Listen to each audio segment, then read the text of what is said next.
Hello students, तो आज हम लोग बात करने वाले हैं प्रिसिपिटेशन टाइट्रेशन के बारे में।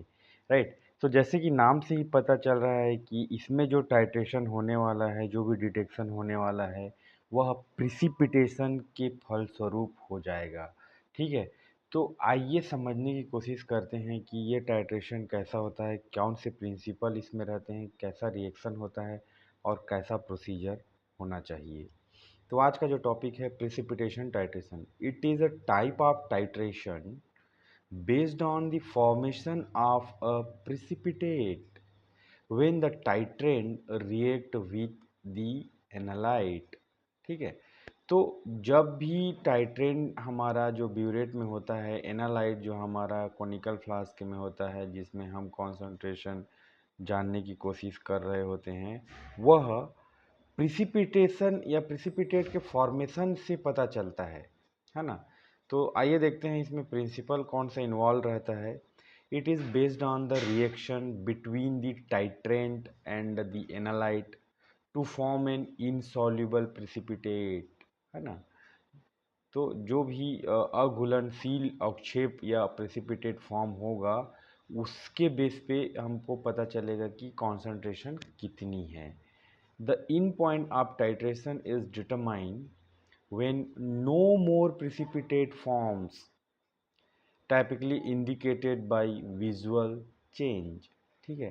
जब प्रेसिपिटेट फॉर्म होना बंद हो जाएगा तो हमें पता चलेगा कि टाइट्रेशन हमारा पूरा हो गया, and point of titration reach हो गया। ठीक है।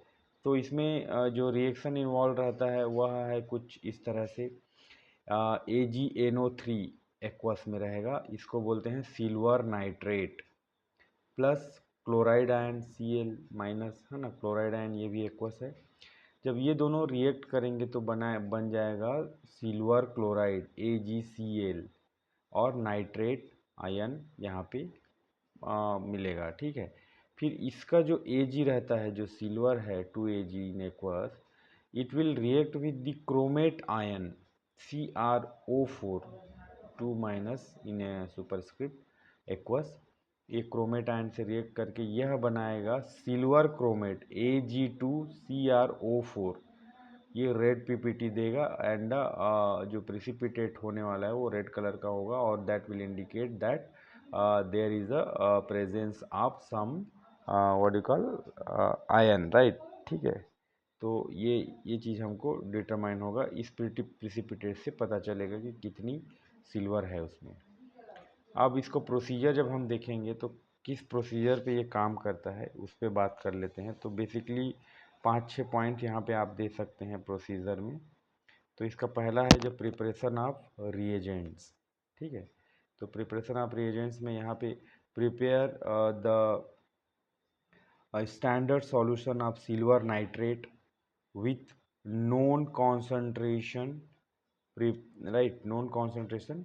उसके बाद prepare potassium chromate solution as an indicator. तो यहाँ पे जो पोटेशियम क्रोमेट है यह इंडिकेटर है ना। और जो सिल्वर नाइट्रेट है जिसका नॉन कॉन्सेंट्रेशन जो कि टाइट्रेंट है, हम उसको बना लेने वाले हैं। Filling the burette. ठीक है। तो rinse the burette with silver nitrate solution, then fill it with the silver nitrate solution. मतलब जो चीज़ को उसमें भरना है ब्यूरेट में, उसी चीज़ से उसको पहले धोना है और उसमें सिल्वर नाइट्रेट ही भर देना है पूरा ऊपर के रीडिंग तक। And remove any air bubbles from the burette. अगर कोई एयर बबल्स है तो उसको हटा देना है। And note the initial volume. जो ब्यूरेट का टॉप पॉइंट तक जहाँ पर आप भरे हो उसको आप लिख लेंगे ऑब्जर्वेशन में, है ना, ताकि आपको मतलब इनिशियल वॉल्यूम पता रहे। उसके बाद थर्ड पॉइंट में आप दे सकते हैं pipette the sample. Using a pipette transfer a known volume of chloride containing sample।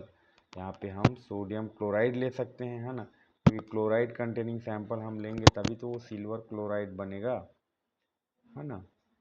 तो यहाँ पे चौथा पॉइंट आप दे सकते हैं add the indicator, add few drop of potassium chromate. ठीक है। Potassium chromate indicator solution to the sample in conical flask we can add. अब इसके बाद हम टाइट्रेशन कर सकते हैं। तो पांचवा पॉइंट आप दे सकते हैं टाइट्रेशन प्रोसेस। ठीक है।